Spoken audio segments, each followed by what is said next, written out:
Welcome back. You're listening to the panel discussion, Trends in Data-Driven Decision-Making in Government, sponsored by Veritas on federalnewsradio.com and 1500 AM. I'm your host, Jason Miller. My guests today are Janice Glover-Jones, the Chief Information Officer of the Defense Intelligence Agency, Dr. John Pellegrino, the Deputy Assistant Secretary of the Army for Strategic Integration, Gary Wyckoff, the Chief Information Officer of the Office of Naval Research, and Jody Hauk, the Executive Director of U.S. DoD and U.S. Intelligence Business Sector for Veritas. Now, we ended the last segment kind of talking about, we talked again more about culture, the cloud, and then we got a little bit about some of the other pieces to this puzzle. And I think one of the big pieces is using the data. You have all this data. How are you using the data? And I think Jody outlined 3 really important steps to at least get started on understanding your data. But even if you understand it, you have to use it. So the decision-making process and how do you make sure that the decision makers, as I think Janice talked about earlier, gets the right data. So I'm going to turn to Janice and start us off for this segment. How are you ensuring that the mission is getting the data they need? What kind of tools are there? So one of the things that we're doing is we're in the process of ingesting our business-related data from our financial information. We're ingesting that into the cloud, and we're developing a set of analytics to run against this data. The intent is to glean insights from the data that we have not previously seen before when using spreadsheet to manage our business. And so the goal is to make more informed decisions around the data.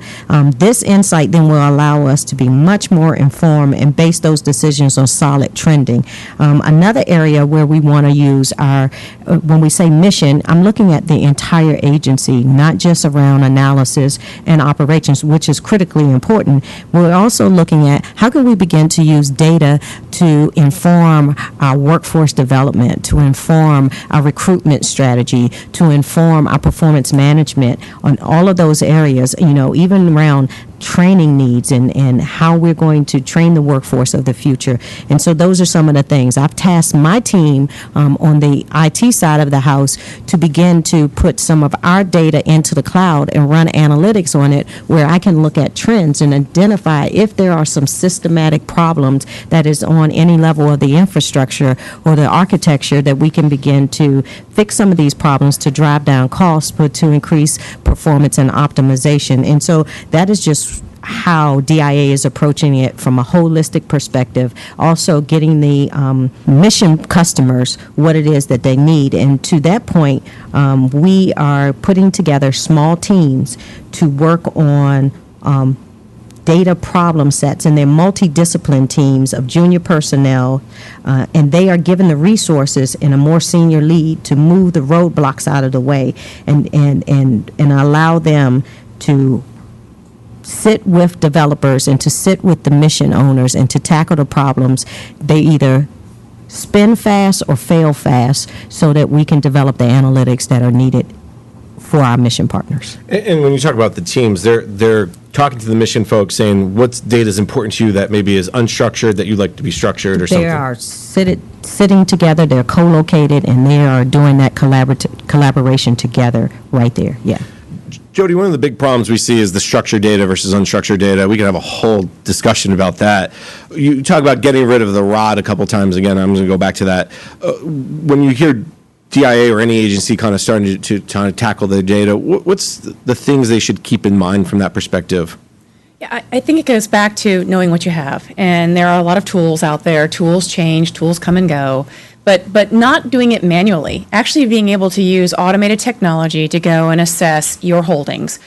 You want to know what's in your environment so that you can make informed decisions about it. And that means allowing industry partners potentially or others to come and help you get that assessment done. So I said earlier, you have to gain visibility. And that visibility ties right into the cyber question. If certain technology were used, we might not have had the breaches we've all talked about and been concerned about and never want to see again.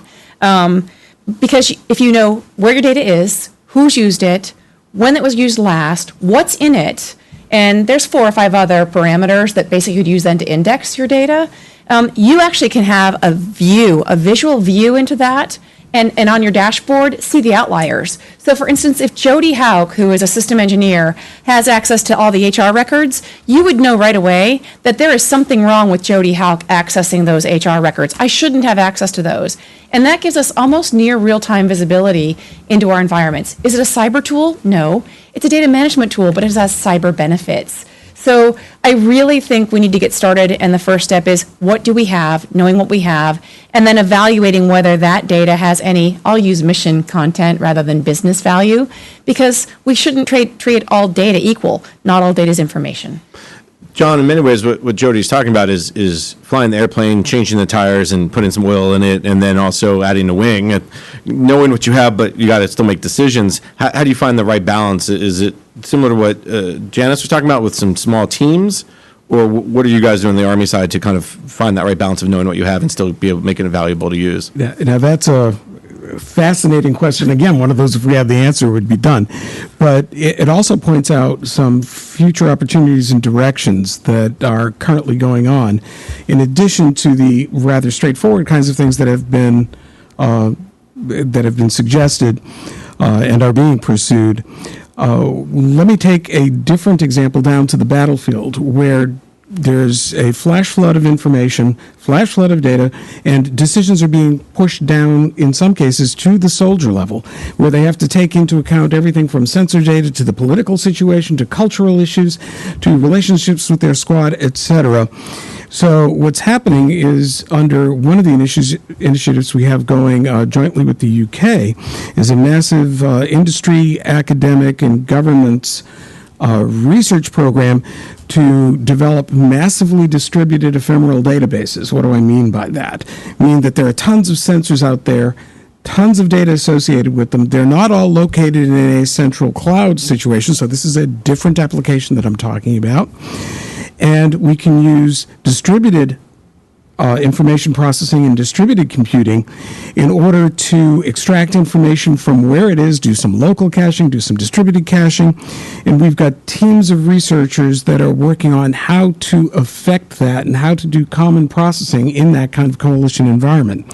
So that's just one example about how you can try to begin to discern and realize that not all that data can or should be kept, but yet it can have life-defining implications or life-saving implications. Gary, let me turn to you. One of the things that Jody talked about was cybersecurity, and this can be, again, a whole conversation on cyber. But as she talked about understanding your data, knowing what you have and who's accessing it, deals with a host of cyber issues, including the insider threat. From ONR's perspective, how are you tying cybersecurity to data management, to data governance?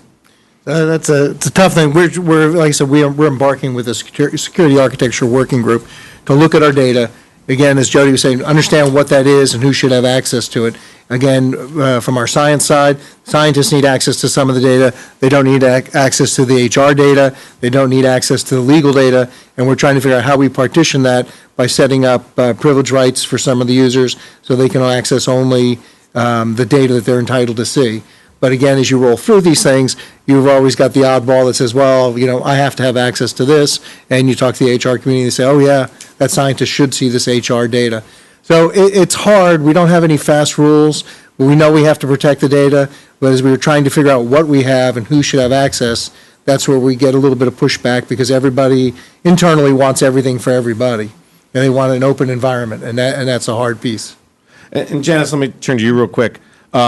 You guys also are dealing with the data roles and responsibilities, and is that part of the data management strategy as well through the iSight program that the IC is doing, or is that really a cyber issue and it's kind of just touches upon data management? Where do you see it? So I actually see it as both. We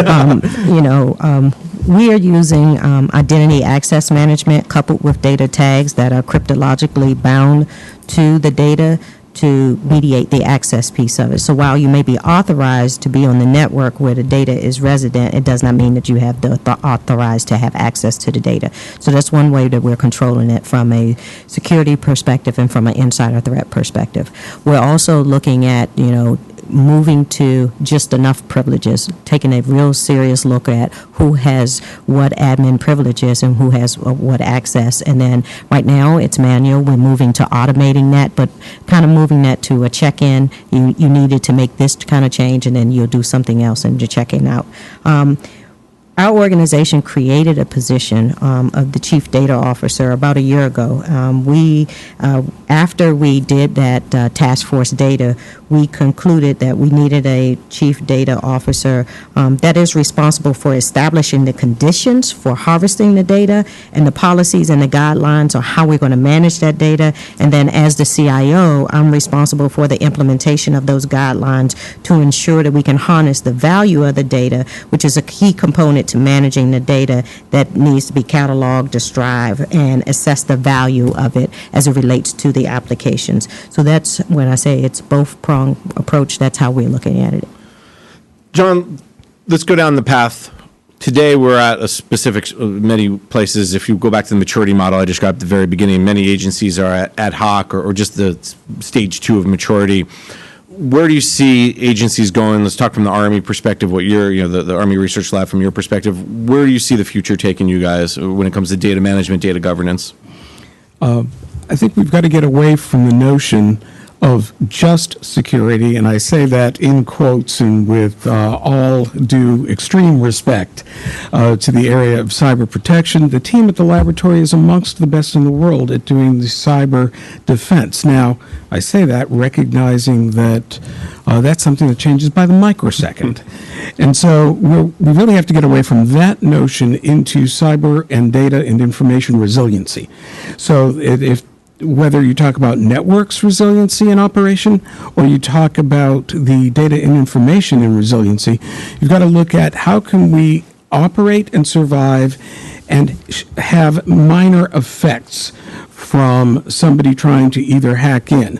Much data is already out there due to very high-profile attacks. It's sitting out there. So what other kind of credentialing, what other kind of things can we put on top of our data such that if it is taken by an adversary or somebody with some kind of nefarious intent, that the effect to us would be minor? So looking at such things as quantifying risk, and understanding risk in different situations, looking at the data information and network resiliency, and looking at what kind of flexibility in your networks can you instantiate in order to get to that kind of position. Jody, one thing about the conversation today, we touched upon a lot of different topics between cyber just now, but culture is a big one.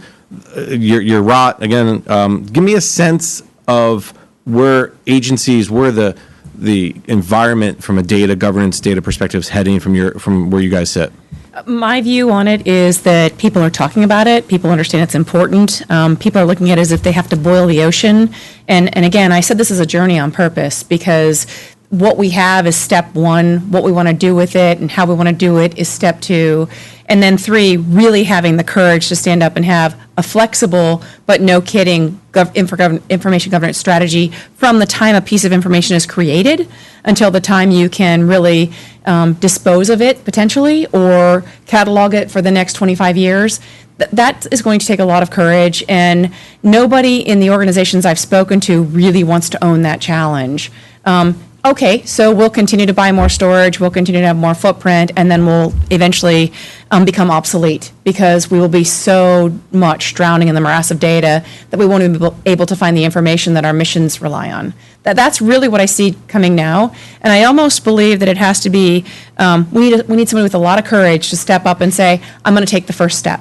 And will it be perfect? No. Will we lose some incredibly key pieces of information? Probably. We're human beings. We make mistakes. So we have to make sure we create our policy around the fact that nobody's going to get in trouble for a defensible deletion policy, et cetera. But we're waiting to get started.